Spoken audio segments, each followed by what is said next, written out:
Nakalabas na ng Philippine Area of Responsibility ang Super Typhoon Goring kagabi ayon sa Pag-asa. Naritong report. Mga kapuso, kagabi ay lumabas na ng ating Philippine Area of Responsibility ang Super Typhoon Goring.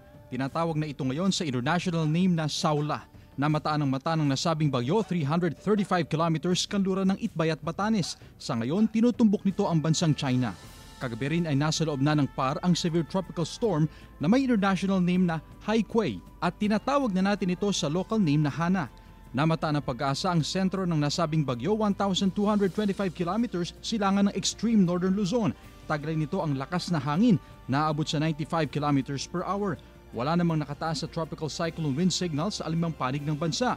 Base sa wind forecast ng Metro Weather, tatahakin ito ang Philippine Sea sa mga susunod na oras pero mananatiling malayo sa ating bansa. Hindi ito inaasahang magla-landfall. Bukas ay posibleng lumabas na ang bagyo sa ating PAR.